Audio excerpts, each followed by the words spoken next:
안녕하세요. 밴드 간성마입니다. 오늘은 우리나라에서 제일 진보된 옵션 중에 하나인 프리뷰 전자제어 서스펜션, 이거에 대해서 한번 얘기를 해보려고 합니다. 이 프리뷰 전자제어 서스펜션은 제네시스에 제일 처음 적용이 되었고, 그 다음 현대자동차, 기아자동차, 그랜저 K8 이런 차들에 계속해서 탑재가 되고 있고, 앞으로는 다른 중형 차들까지 탑재가 될 것으로 예상이 되고 있습니다. 그런데 이 프리뷰 전자제어 서스펜션이 약 한 100에서 150만원 그 정도 사이에서 왔다 갔다 하는데, 그 정도의 돈을 주고 할 값어치가 있느냐, 그리고 이 옵션을 선택해서 하셨던 분들이 이거 온오프 기능이 있었으면 좋겠다, 실제로 진짜 되고 있는 것이냐, 이렇게 물어보시는 분들이 정말 많거든요. 그래서 제가 오늘 이 기능이 뭔지, 그리고 어떻게 해서 작동을 하는지 이런 거에 대해서 한번 말씀을 드리도록 할게요. 지금 적용되어 있는 이 프리뷰 전자제어 서스펜션은 전부 다 카메라로 작동을 하고 있죠. 라이다 센서까지 들어가 있어서 정말 더 정확하게 노면의 모든 것들을 알고 있으면 좋았을 텐데, 라이다 센서까지 들어가게 되면은 이 프리뷰 전자제어 서스펜션의 가격이 100만원, 120만원 이 정도에 끝나지 않고 엄청나게 많은 가격이 올라갈 수도 있습니다. 물론 기능은 좋아지겠지만 이걸 양산시키기에도 아직은 조금 부족하다는 의견들이 있기 때문에, 대부분의 브랜드에서는 카메라를 이용해서 노면의 정보를 받아들이고 그걸로 인해서 서스펜션의 감쇄력을 조절하는 것이 일반적이긴 합니다. 오래되긴 했지만 제가 개발자로 일할 때는 대학원에서도 그렇고, 그리고 처음 개발을 시작했던 회사에서도 차선인식 쪽 개발을 했었거든요. 그래서 카메라로 영상 처리하는 그런 일을 했었기 때문에 조금 더 많은 관심이 가긴 했습니다. 이 프리뷰 전자제어 서스펜션을 카메라로만 인식을 하면은 부족한 부분이 분명히 많을 텐데, 이거를 제대로 작동할 수 있을까? 이런 의문들이 굉장히 많이 들었었거든요. 그래서 실제로 제가 여러 차들을 타보고 느끼면서 이게 정말 잘 작동하고 있구나, 이것들을 한번 꼭 말씀드려야겠다라는 생각이 들었어요. 프리뷰 전자제어 서스펜션을 제네시스에서 얘기하는 거는 전방 노면의 상태를 확인해 서스펜션을 자동으로 조절한다, 이렇게 되어 있는데, 실제 이게 개발돼서 제대로 작동하는 환경은 크게 두 가지로 보시는 게 좋습니다. 포트홀과 과속 방지턱, 이 두 가지로 보시는 게 제일 중요하거든요. 여기 화면에 나오는 것처럼 카메라가 이 위에 있죠. 이 서스펜션의 감쇄력을 조절을 해주는 건데, 이 바퀴가 움직이면서 실제로 이런 노면들에서 움직이고 있느냐, 이게 승차감을 좌우하는데 한 몫을 할 거거든요. 그런데 우리가 일반 노면을 달릴 때 이 정도로 울퉁불퉁한, 지금 보면은 여기 바퀴의 거의 4분의 1까지 올라오는 그런 노면을 달리고 있거든요. 이렇게 높낮이가 분명한 노면이라면은 정말 작동을 잘하게끔 그 기술을 넣어줄 수가 있을 텐데, 아직까지는 그 정도는 아니다, 이렇게 보시면 좋을 것 같아요. 카메라로 하는 거는 정말 치명적인 단점이 하나가 있거든요. 바로 어둡거나 비가 오거나, 그리고 카메라가 있는 그 부분이 너무 더러우면은 인식하는 자체가 쉽지 않습니다. 굉장히 흐려지기 때문이죠. 그걸 보완하기 위해서 제네시스에는 내비게이션과 GPS 정보를 이용해서 카메라가 인식하지 못할 때는 그런 정보들로 감쇄력을 조절한다, 이렇게 안내를 하고 있는데, 이 GPS가 그 정도로 정확하느냐, 그게 안 되기 때문에 카메라를 이용하고 있는 거거든요. 방지턱 또는 포트홀처럼 높낮이가 큰 것들, 이런 것들은 카메라로 구분하기가 좀 쉬운 편입니다. 계속 차가 이동을 하게 되면, 앞으로 가게 되면은 그 전에 있던 화면하고 이 높이가 점점 높아지고 있는 모습이 보이니까 높낮이를 굉장히 구분하기가 쉬워지는데, 그게 아닌 일반 도로 또는 과속방지턱에 색깔이 안 칠해져 있는 경우는 이거를 인식하는데 오차가 심해질 수가 있습니다.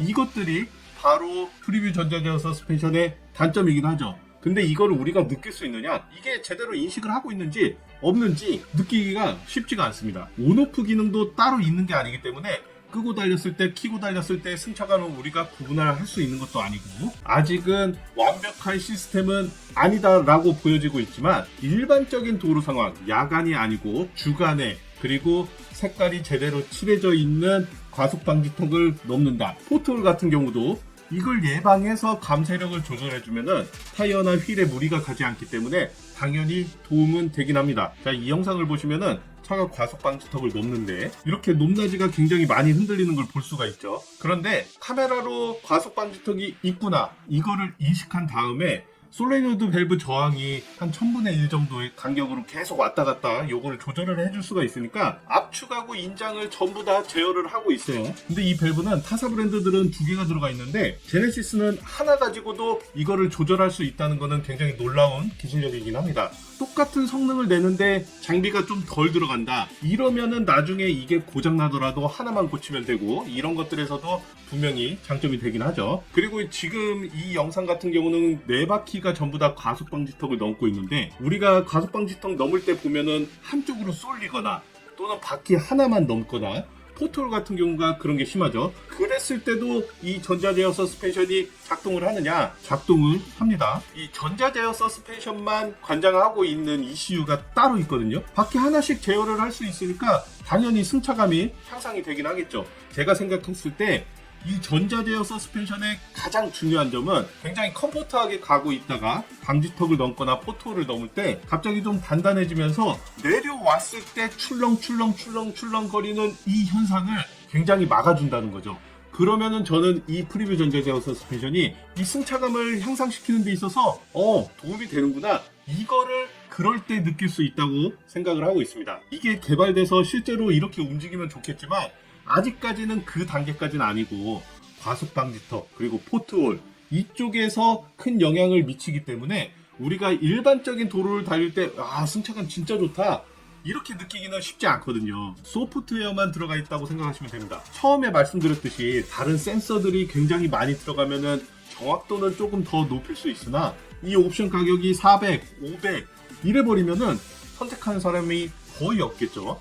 그냥 기본 차값에 들어가 있는 게 아니라면은 따로 선택하시는 분은 많지 않을 거라고 생각합니다. 과속방지턱을 넘을 때 쿵쾅 하면서 우리가 스트레스 받기도 하지만 차에게도 굉장한 스트레스를 주기도 합니다. 너무 물렁물렁한 서스펜션이 지나가게 되면은 갑자기 서스펜션이 팡 올라가는 그런 현상을 겪게 되거든요. 그러면은 우리는 조금 덜 할지 몰라도 차는 굉장히 많은 변화를 겪기 때문에 이거보다는 조금 단단하게 해서 우리한테도 잔상이 남지 않고 차에도 무리를 주지 않으면은 충분한 역할을 하고 있다고 생각을 합니다. 그래서 우리가 이거를 승차감에서 느끼려면은 과속방지턱을 넘을 때 제대로 느껴보실 수가 있고, 일반적인 노면에서는 느끼기 쉽지 않다. 이 프리뷰 전자제어 서스펜션을 고민하시는 여러분들도 일반적인 노면에서는 잘 안 느껴진다, 그리고 성능이 높아질수록 서스펜션 감쇄력이 조금 더 단단해진다, 이런 내용들 조금 더 알고 계시면 좋을 것 같고, 이게 속도에 따라서도 연관이 있습니다. 속도가 좀 더 빠르면은 더 단단해질 거고요, 속도가 늦으면은 그거보다는 덜 단단하게, 굉장히 연산을 많이 하거든요. 그리고 운전자들은 과속방지턱을 넘을 때 나 넘는구나 이걸 알고 있지만, 조수석 그리고 2열에 타고 있는 분들이 있다면, 특히 아이들이 제일 많이 2열에 타죠. 그러면은 그 사람들은 모르고 있다가 그냥 넘을 때 쿵쿵 이래버리는 거를 감쇄력을 조절하면서 과속방지턱을 넘을 때 조금 더 부드럽고 잔상이 안 남는다라고 하면은 충분한 효용 가치가 있다고 생각합니다. 100만원? 150만원? 저는 그 정도면은 충분히 넣을 것 같아요. 이게 기술적으로 더 딥하게 들어가면은 정말 또 많은 얘기들을 할 수가 있을 것 같은데, 아마 제네시스에는 이거보다, 제가 말씀드린 것보다 훨씬 더 많은 개발이 되어 있을 겁니다. 아직 양산을 안 해서 그렇지 여기서 진보돼서 빌트인 캠처럼 1, 2 그리고 3가 되면은 또 다른 기술이 들어갈 텐데, 이 프리뷰 전자제어 서스펜션도 아마 기술력이 굉장히 좋아질 것으로 생각이 듭니다. 사실 이 기능은 제가 벤츠에 근무할 때도 이미 S클래스에서는 MBC라고 해서 매직바디 컨트롤이라고 있거든요. 그걸로 이미 있던 기능인데 제네시스는 조금 늦게 나오긴 했죠. 물론 이 기능 자체가 그래도 고급 차들에게만 적용되어 있는 그런 기술이기 때문에 충분히 기술력이 제네시스가 많이 올라왔다, 이런 생각이 들고 있고요. 이거를 위에서 개발하니까 밑에 현대, 기아 차들도 같이 혜택을 보고 있다, 이런 생각이 들고 있습니다. 어느 정도 시간이 지나면은 라이더 센서도 들어가고 하니까 그러면은 인식률도 상당히 좋아질 거고, 노면 상태의 여러 가지 상황들을 많이 겪을 수 있을 거거든요. 에어 서스펜션에는 지금 아직 적용하기는 조금 쉽지 않은 기술이긴 해요.